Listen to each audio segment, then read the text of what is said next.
Hello दोस्तों। तो क्या हाल है सबका। तो एक बार फिर से स्वागत करता हूँ मैं अपने यूट्यूब चैनल पे मिस्टिक कॉन्सेप्ट्स। तो आज का ये लेक्चर बहुत ही ख़ास होने वाला है, क्योंकि आज मैंने मैथ के साथ साथ वोकेबलरी भी ऐड किया है। तो आज क्या करेंगे, आप मैथ का लेक्चर देखेंगे, उसके बाद भी 2 मिनट आप वोकेबलरी को देंगे। जो लोग इंटरेस्टेड नहीं भी हैं वो लोग 10 वोकैब दे सकते हैं, 2 मिनट लगेंगे। आप प्लीज़ उसको देखेंगे। तो पिछले वीडियोस में कुछ दिक्कत आई थी, साउंड की प्रॉब्लम, लेकिन मैंने इसको फिक्स करने की कोशिश की है इस वीडियो में। तो चलिए देखते हैं आगे आज का लेक्चर। ये मैंने लास्ट लेक्चर में प्रॉब्लम सोल्व करने के लिए बोला था। तो इसका आंसर मैंने पढ़ा तो कमेंट बॉक्स में एक अंकित कुमार ने सही आंसर दिया है। इसका आंसर है 9%। इसका सही आंसर है 9%। ठीक है। तो मैं इसको बता भी देता हूँ इसको कैसे अप्रोच करेंगे। आप तो, मुझे लगता है कि आप फार्मूले से ही अप्रोच करते होंगे, लेकिन मैं आपको अलग तरीका बताता हूँ। मैं क्या बोल रहा हूँ कि हम लोग यहाँ पे ऑप्शन को चेक करते हैं। तो पिछले वीडियो में मैंने बताया था कि आप 2 ईयर के इक्विवेलेंट कैसे निकालते थे, A plus B plus A B by 100। ठीक है। यही फार्मूले के यूज़ करके हम ऑप्शन ए को देखते हैं। तो ये अप्रोक्स कितना बन जाएगा, ये देखिए 7 7 14 और एक मान लीजिए 15 बन गया। ये कितना बनेगा, ये 20 बनेगा। और ये कितना बनेगा, 23। और ये कितना बनेगा, 27। ठीक है। तो अब क्या होगा कि हम इसको ऑप्शन को चेक करेंगे कि यानी प्रिंसिपल मेरा 2500 है। तो ये तो 100 कैंसिल आउट हो जाएगा, तो 25 इंटू 115 हो जाएगा पहले वाले ऑप्शन को। और दूसरे वाले ऑप्शन में क्या हो जाएगा, 25 इंटू 120। ठीक है। तो ये बी ऑप्शन हमारा था, इसको वेरीफाई करते हैं, देखते हैं कैसे इसका आंसर आ गया था। तो इसको मल्टीप्लाई करेंगे तो 25 इंटू, हम 12 पे फोकस करते हैं, तो 25 इंटू 2 50 हो गया। और ये 25 इंटू 25 हो गया 250। और ये अराउंड 50 हो गया, 250 और 50 300 आसपास। और एक मिनट, सॉरी।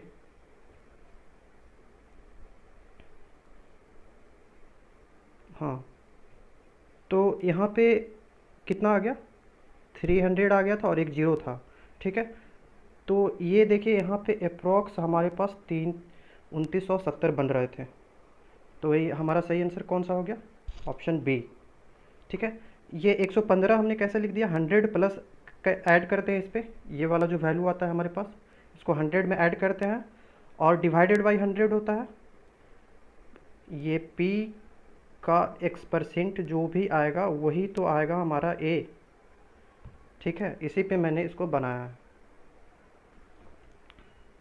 ठीक है, अब बढ़ते हैं अगले क्वेश्चन की ओर।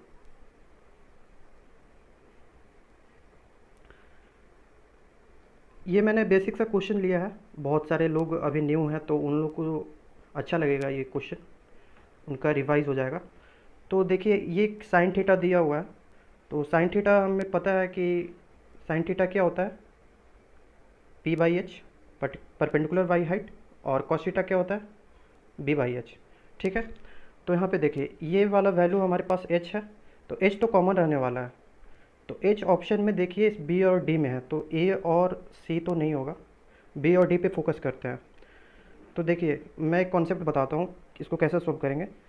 हमें पता है कि पाइथागोरियन से ये, अगर ये वाला ट्रिपलेट हमें पता है 3 4 5 होता है, तो मैं इसको बनाने का कोशिश करता हूँ इस वाले वैल्यू में। तो यहाँ पे p का वैल्यू क्या रखें, p का वैल्यू अगर मैं 2 रखता हूँ तो इसका वैल्यू क्या हो गया, 3/5 बन रहा है। ठीक है, 3/5 बन गया ये वाला वैल्यू। तो अब कॉस थीटा क्या हो जाएगा, 4/5। अब हमें कॉस थीटा की वैल्यू चाहिए थी जो 4/5 आना चाहिए। तो इसमें वेरीफाई करते हैं बी वाले ऑप्शन पे। तो बी वाले ऑप्शन में क्या हो जाएगा, पी को वैल्यू 2 रखा था, 4/5। ठीक है, आ रहा है। तो हमारा आंसर क्या हो गया, बी ऑप्शन हो गया। हमारा आंसर हो गया बी ऑप्शन। क्योंकि बी पी की वैल्यू हमने 2 सपोज कर रखी थी, लेट।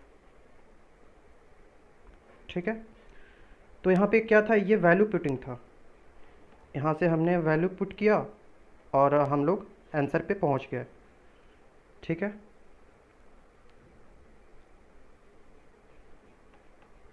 तो अगले क्वेश्चन की ओर बढ़ते हैं।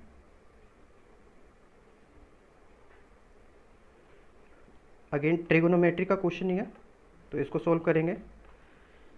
देखिए, ट्रिगोनोमेट्री का क्वेश्चन मतलब आपको बोनस निकालना है, ये सब गलती होने का चांस ही नहीं है। और हमेशा हम ट्राई करेंगे कि इसको वैल्यू पुटिंग से बनाए। और इस क्वेश्चन में देखेंगे कि यहाँ पे मेंशन किया हुआ है, ये रेंज मेंशन किया हुआ है 0 से 90 डिग्री। थीटा का जो भी वैल्यू होगा 0 से 90 डिग्री के बीच में होगा।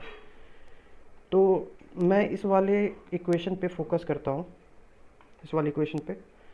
तो अगर मैं साइन थीटा को 0 रखता हूँ, 0 नहीं रख सकते क्योंकि ये यहाँ पे रेंज 0 इंक्लूडेड नहीं है, तो 0 तो नहीं रखूँगा मैं। ठीक है, अगर 30 रखते हैं तो 30 रखेंगे तो क्या हो जाएगा, 4 माइनस साइन 30 का वैल्यू 1/2 होता है, तो 1/4 हो जाएगा। ठीक है, -5 और ये हो जाएगा √3/2। देखिए यहाँ पे रूट आ गया, इसका तो कोई चांस ही नहीं है। अगर मैं थीटा इक्वल टू 30 रखता हूँ तो इसका तो कोई चांस ही नहीं है, तो ये वाला थीटा 30 नहीं होगा। अगर मैं 45 रखता हूँ तो 45 में देखिएगा कि यहाँ पे कॉस का वैल्यू 1/√2 आ जाएगा, लेकिन यहाँ पे साइन इसमें हो जाएगा 1/2 बना देगा इसको, स्क्वायर है तो 45 भी नहीं होगा। 60 पे ट्राई करते हैं, 60 पे ट्राई करेंगे। तो 60 पे ट्राई करते हैं तो क्या हो, 4 minus 2 into sine square theta है √3/2 का स्क्वायर, यानी 3/4 हो गया, -5 और cos 60 हाफ हो गया। ठीक है, अब देखिए 2 से 2 2 जब 4 हो गया, या इसका एलसीएम कितना हो गया, 2 हो गया, और 8 माइनस 5 माइनस 3 इक्वल टू 0 हो गया। ठीक है, तो ये सेटिस्फाई कर गया, यानी हमारा थीटा हमारा वैल्यू 60 डिग्री हो गया, 60 डिग्री। ठीक है, तो अब ये 60 डिग्री को हम यहाँ पे रख देते हैं, तो साइन 60 कितना हो गया, √3/2 और प्लस tan 60 कितना हो गया, √3। ठीक है, और ये 2√3 प्लस √3, 3√3/2, ये हमारा आंसर आ जाएगा। तो कौन सा ऑप्शन है, ऑप्शन नंबर सी। ठीक है, तो हमने वैल्यू पुटिंग करना सीखा है।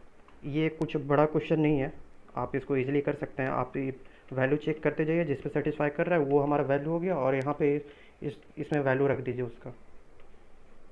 ठीक है, अब आगे बढ़ते हैं। ये जिन्होंने लास्ट लेक्चर अटेंड किया है, जिन्होंने मेरा पिछला वीडियो देखा होगा, उनको काफ़ी अच्छा लगेगा ये क्वेश्चन देख के, क्योंकि हमने लास्ट क्वेश्चन में पिछले वाले वीडियो में ऐसा क्वेश्चन किया था, और सेम यही डाटा था, ये वाला डाटा था हमारे पास, और वहाँ x² plus y² plus z², इसकी जो वैल्यू दे रखी थी 133 दे रखी थी। मुझे तो याद है, पता नहीं आप लोग को याद है या नहीं। अगर ये आपको कंफर्म नहीं हो रहा तो आप पिछला लेक्चर देख लेंगे। ठीक है, और एक और कंडीशन दे रखी थी वहाँ पे, xz इजकल टू y², और मैंने जो x y z का वैल्यू निकाला था, ये y 6 का स्क्वायर हो रहा था, यानी 6 था। ठीक है, और z को मैंने माना था 9, और ये हो गया 4, ये मेरा सेटिस्फाई कर रहा था। अब मैं देखता हूँ कि ये तीनों वैल्यू मिला के क्या इसको सेटिस्फाई कर रहा है। तो हो गया 24, 54 और 36। ठीक है, अब जोड़ने पे देखिएगा ये वैल्यू 114 आ जाएगी। ठीक है, तो यानी मेरा एक्स वाई जेड का वैल्यू मिल गया। तो आप ये काम कर सकते हैं कि ये वाला हर एक का वैल्यू, जो एक्स वाई जेड का वैल्यू हम निकाले हैं, इसको आप डायरेक्ट इस इक्वेशन में पुट कर सकते हैं, या तो फार्मूला का यूज़ कर सकते हैं। फार्मूला क्या है, AQ plus BQ plus CQ minus 3ABC equal to क्या होता है, ए प्लस बी प्लस सी यानी x plus Y plus Z, ठीक है, into x square plus Y square plus Z square minus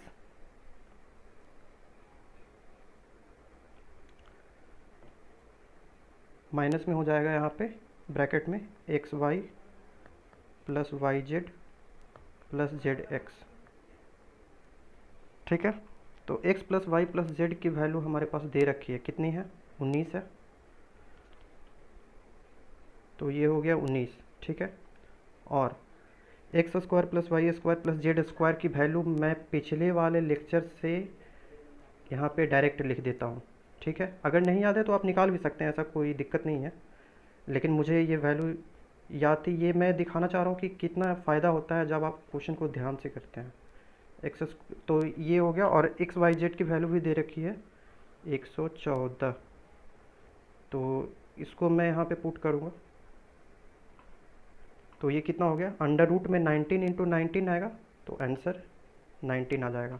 ये वाला वैल्यू घटाइएगा तो 19 आएगा, तो 19 इंटू 19 हो गया, 19 इंटू 19, और ये रूट में था तो एक 19 हो गया आंसर, ठीक है। आगे बढ़ते हैं। ये प्रॉफिट लॉस का क्वेश्चन हमारे पास है। अगला क्वेश्चन कह रहा है for an article the profit is 170% of the cost price. If the cost price increases by 20% but the selling price remains same, then what is the new profit percentage? वस्तु का क्रय मूल्य के 170% लाभ होता है, ठीक है, और क्रय मूल्य जो है 20% से इंक्रीज कर दिया जाता है, और विक्रय मूल्य यानी मेरा सेलिंग प्राइस फिक्स्ड रहेगा। तो न्यू प्रॉफिट परसेंटेज या न्यू लाभ प्रतिशत निकालना है हमें, ठीक है। तो मैं क्या करता हूँ, सपोज कर लेता हूँ कि मेरा सीपी कितना है, 100 है, ठीक है, सीपी मेरा 100 है, और एक ये जो प्रॉफिट यहाँ पे बता रहा है, प्रॉफिट इस केस में कितना बता रहा है, सीपी का 170%, तो सीपी का 170% कितना होगा, 170 बटा 100, 100 कट जाएगा, सीपी का मल्टीप्लिकेशन में होगा तो 170 ही हो जाएगा। तो यहाँ से मैं एसपी लिख सकता हूँ, एसपी क्या हो जाएगा, प्रॉफिट हो रहा था ना 170, तो सीपी प्लस प्रॉफिट हो जाएगा तो 270 हो गया, ठीक है। अब आगे बढ़ते हैं। अब बोल रहा है अगले केस में कि if the cost price increases by 20%, अच्छा तो कॉस्ट प्राइस को भैया 20% बढ़ा दो, 120 हो गया, और एसपी को बोला फिक्स रखो, तो एसपी को मैंने फिक्स रखा है 270, बोल रहा है आप प्रॉफिट परसेंटेज बता दो मैं, तो प्रॉफिट कितना हो गया, प्रॉफिट हो गया 150 का, सीपी था हमारा 120, और परसेंटेज लगाना है तो 100% इसको कर देंगे। तो इसको मैं 30 से काटता हूँ, 30 4 जा 120, 35 जा 150, ठीक है, ये 25 टाइम्स, यानी मेरा 25 इंटू 5 हो गया, तो 125 हो गया आंसर, ठीक है। अगले क्वेश्चन की ओर बढ़ते हैं। क्वेश्चन नंबर 5 है, एसआई और सीआई का क्वेश्चन है।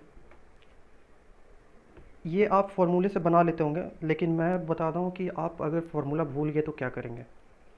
ये एनालाइज करने वाली बात है। कह रहा है कि 5 वर्षों में एक निश्चित राशि साधारण ब्याज की दर से स्वयं का 3 गुना हो जाता है, तो कितने वर्षों में वह 5 गुना हो जाएगा। अच्छा, तो 5 वर्ष में 3 गुना हो जाता है, ये बोल रहा है क्वेश्चन। तो 5 गुना कितने टाइम लगेगा उसको होने में। तो देखिए मैंने कल भी बोला था कि आप 100 रुपये किसी से लिए हैं तो आप 100 रुपये देंगे, ठीक है। तो ये 100 रुपया क्या हो गया, सिंपल इंटरेस्ट, यहाँ 100 रुपया हो गया सिंपल इंटरेस्ट। तो ये वाली वैल्यू तो फिक्स रहेगी, 100 तो फिक्स रहने वाला है, ठीक है। तो ये जो इसको जो प्रिंसिपल को 3 गुना कर रहा है, तो इसमें एक एक्स तो फिक्स रहेगा, और 2x यानी ये सिंपल इंटरेस्ट जो है पीआर, सिंपल इंटरेस्ट का फॉर्मूला होता है पीआरटी बाई 100, ये आपको पता होगा, ये बेसिक है। तो p को मैंने मान लिया x, और यहाँ पे r की वैल्यू पता नहीं है, और टाइम क्या बोल रखा है 5 वर्ष में, बटा में 100, ठीक है। तो ये कितना हो जा रहा है, 3 गुना हो जा रहा था, लेकिन एक एक्स तो वो कांस्टेंट रह गया, तो यहाँ पे 2x बच गया। यहाँ से कितना आ गया, 40%।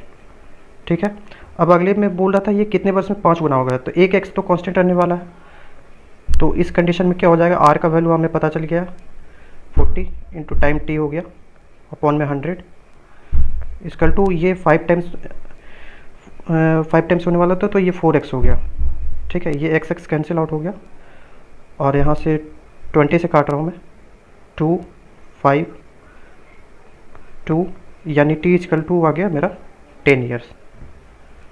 ठीक है, ये मेरी हैंड राइटिंग ऐसे नहीं है, इतनी भी ख़राब नहीं है, लेकिन वो क्या फिंगर से लिख रहा हूँ तो बहुत प्रेशर पड़ता है और हैंड राइटिंग बन नहीं पाता है।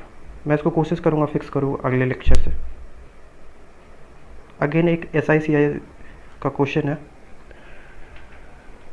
3 वर्ष के लिए तथा 2 वर्ष के लिए चक्रवृद्धि ब्याज और साधारण ब्याज के बीच का अंतर का अनुपात 23:7 है, तो ब्याज की वार्षिक दर प्रतिशत में कितनी है। ठीक है, यहाँ पे दे रखा है, एक तो SI माइनस CI दे रखा है, सॉरी CI बड़ा होगा तो CI पहले हम लोग रखेंगे,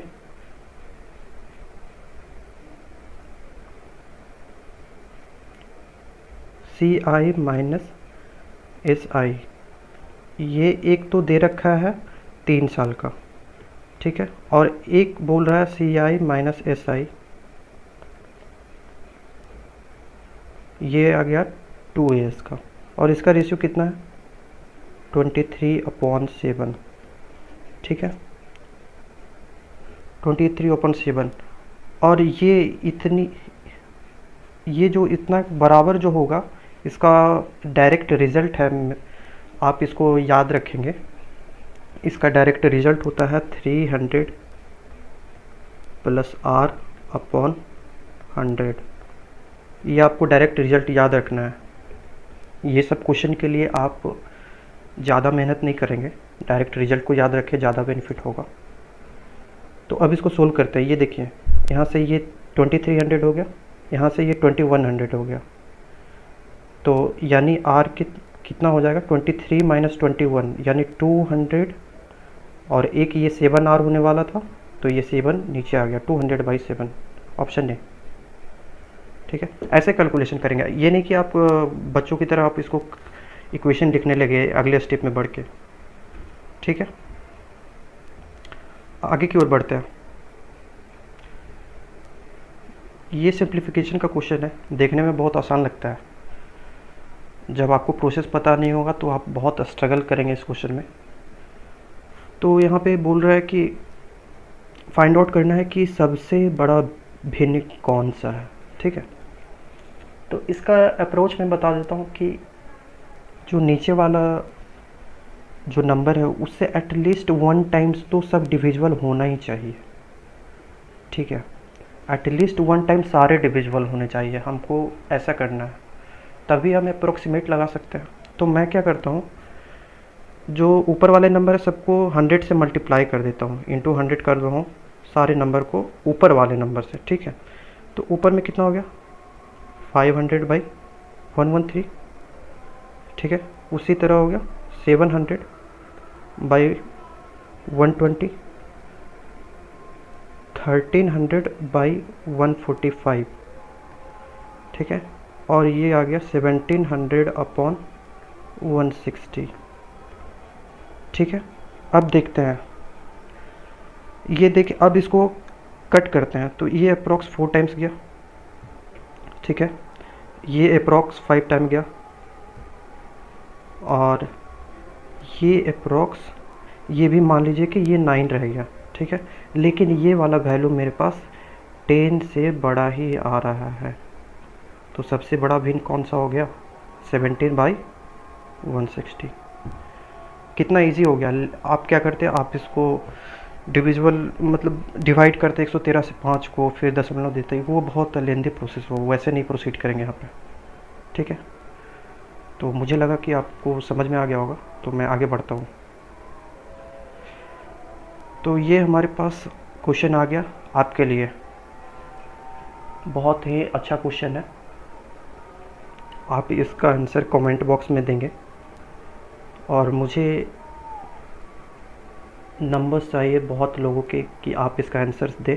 बहुत ही अच्छा क्वेश्चन है, आप रेयर ही ऐसा क्वेश्चन देखेंगे। ठीक है, तो आप इसका आंसर देंगे और मैं आगे बढ़ता हूँ। हाँ, तो ये भी एक पार्ट ही है कि आप मेरे चैनल पे ध्यान दें और लाइक और सब्सक्राइब की काउंट को बढ़ाएं और अदर्स को रिकमेंड करें। और मैं भी अपना कंटेंट अच्छा करूँगा, अभी थोड़ा टाइम लगेगा, मैं इस पे वर्क कर रहा हूँ। तो आते हैं आज के एडिशनल पार्ट पे, वोकेबलरी। इसमें बहुत मज़ा आने वाला है क्योंकि हम इस पे याद कैसे रखें ये मैं बता दूंगा आपको। क्योंकि देखिए, ये वोकेबलरी पार्ट जो है, आप इसको अपने आस पास मतलब सोशल जो लाइफ है इसको आप रिलेट करके याद कर सकते हैं। आपको ऐसे ही याद करना पड़ेगा। तो चलिए शुरू करते हैं। मैं क्या करूँगा, सब वोकैब के बारे में कुछ ना कुछ एक्स्ट्रा बोलूँगा ताकि वो आपको दिमाग को हिट करे, मतलब माइंड आपका फोकस हो कि हाँ मैंने ऐसा सुना था तो यही वर्ड था, उससे आपको ज़्यादा याद रहेगा। तो फर्स्ट है एब्सकॉन्डर। तो एब्सकॉन्डर का मतलब होता है फ्यूजिटिव। एब्सकॉन्डर का मतलब बोल सकते हैं फ्यूजिटिव।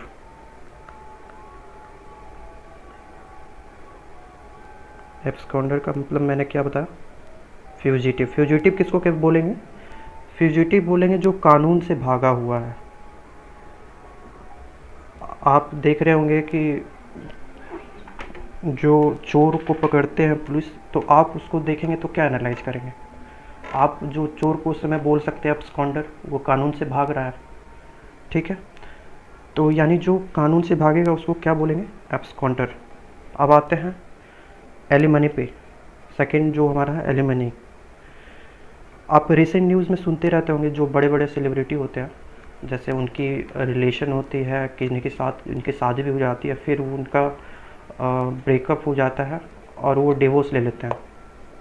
फिर वो क्या होता है, उनकी जो वाइफ है वो डिमांड करती है कि मुझे कुछ आपकी प्रॉपर्टी में हिस्सा चाहिए। तो वही ये है एलिमनी। ये एलिमनी क्या हुआ है, एक्स्ट्रा जो मनी दिया गया है, मनी गिवन टू वाइफ, मतलब ये वाइफ से रिलेटेड है, जो वाइफ को दिया जाएगा मनी उसको बोलेंगे एलिमनी। अब आता है आर्सेनल। आर्सेनल, इसको आपने देख रखा होगा, ये टीम भी है, फुटबॉल की टीम है, फुटबॉल आप ज़्यादा पसंद करते होंगे तो आप सुने होंगे आर्सेनल। तो आर्सेनल मतलब क्या होता है, आर्सेनल मतलब होता है शास्त्रागार।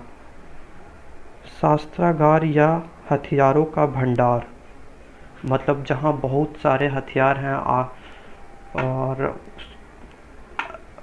बहुत सारी कठिनाइयों को सामना करने के लिए अनेक अनेक उसके लिए शस्त्र हैं, तो उसको बोलेंगे आर्सेनल। ठीक है, अगला बढ़ते हैं एरिड। एरिड का मतलब होता है ड्राई, मतलब सूखा। ठीक है, जैसे गर्मियों का दिन चल रहा है तो अब सूखा होगा, सूखा पड़ने वाला है, महाराष्ट्र वगैरह ज़्यादा इफेक्टेड होते हैं। तो उस केस में क्या हो जाएगा, उसको हम एरिड भी बोल सकते हैं, एरिड एरिड वेदर है, ऐसे करके बोल सकते हैं। अगला है एनिहिलेट। एनिहिलेट, एनिहिलेट क्या है कि बहुत ही हम इस पे वर्ड पे मतलब ज़्यादा प्रेशर दे के बोल रहे हैं। एनिहिलेट मतलब मैं बहुत गुस्से में है, तो ये एनिहिलेट का मतलब क्या हो गया कि कंप्लीटली डिस्ट्रॉयड। मतलब मैं बोलता हूँ कि मैं किसी को पूर्णतः नष्ट कर दूंगा, तो उसको बोल सकते हैं एनिहिलेट, यानी कंप्लीटली डिस्ट्रॉयड। अब अगले पे आते हैं एम्बी। एम्बिग्यूअस, तो यहाँ पे ये प्रीफिक्स लगा हुआ है एम्बी। एम्बी का मतलब ही होता है दो। ठीक है, तो एम्बिग्यूअस, एम्बिग्यूअस का मतलब क्या हो गया, एक से अधिक अर्थ, मतलब किसी चीज़ का एक से अधिक अर्थ निकल रहा है तो वो एम्बिग्यूअस हो गया, मतलब वेराइटीज़। एम्बी का मतलब आप बोल सकते हैं वेराइटी। ठीक है, अब आता है अगले वोकैब की तरफ, एग्नोस्टिक। एग्नोस्टिक उसको बोलेंगे जो गॉड के एग्जिस्टेंस पे डाउट करता हो। जैसे आप सवाल करें गॉड है या भी नहीं है, यानी आप मतलब आप बिलीव नहीं कर पा रहे कि गॉड है भी या नहीं भी है, तो उसको बोलेंगे एग्नोस्टिक। ठीक है। अब आता है एम्फीबियन। ठीक है, एम्फीबियन मतलब हो जाएगा कि जैसे जो पानी और जो ज़मीन दोनों पे रह सकते हैं उसको बोलते हैं एम्फियन। तो एग्जाम्पल के तौर पे मैं क्या बोल सकता हूँ, फ्रॉग बोल सकता हूँ, टॉर्टवाइज बोल सकता हूँ। ये सब क्या है, एम्फीबियन है। एम्फीबियन मतलब जो पानी और स्थल दोनों पे रह ले उसको एम्फीबियन बोलेंगे। ठीक है। अब आते हैं अगले की ओर, एम्प्यूटी। एम्प्यूटी मतलब क्या होगा, किसी व्यक्ति का कोई पार्ट अगर कटा हुआ है तो उसको हम एम्प्यूटी बोल सकते हैं। जैसे शरीर के पार्ट से अलग हो गया है कोई सा मतलब हैंडीकैप्ड टाइप का, तो उसको बोल सकते हैं हम लोग एम्प्यूटी। ठीक है, ये यहाँ पे लिख देता हूँ हैंडीकैप्ड।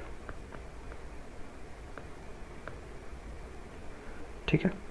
और एक्चुअरी, अब 10वीं पे आते हैं एक्चुअरी। एक्चुअरी मतलब क्या हो गया, जो एक आप देखते होंगे कि आप आपको बहुत सारी चीज़ बैंक की समझ में नहीं आती है, तो आपके घर में आते होंगे, बता देंगे ये प्लान्स है। ठीक है। तो अब जब आप बैंक में जाएंगे तो वहाँ बहुत सारे स्टाफ रहते हैं और वो आपका प्रीमियम को देखेंगे कि मतलब आपका प्रीमियम को कैलकुलेट करेंगे कितना प्रीमियम हो रहा है आपका। तो वो हो गया, मतलब जो कैलकुलेट करता है प्रीमियम को, तो उस व्यक्ति को क्या बोलेंगे, एक्चुअरी।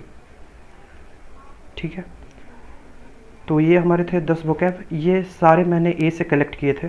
इसी तरह मैं नेक्स्ट डे बी से करूँगा, अल्फ़ाबेटिकल ऑर्डर में चलूँगा। 10-10 वोकैब आज ए से थे तो कल बी से, इसी तरह हम लोग प्रोसीड करेंगे। अगर कोई डाउट है तो आप इस नंबर पे मैसेज करें और ईमेल भी कर सकते हैं। सो थैंक यू एवरीवन, और हमारे चैनल को ऐसे ही लाइक सब्सक्राइब देते रहें। Thank you.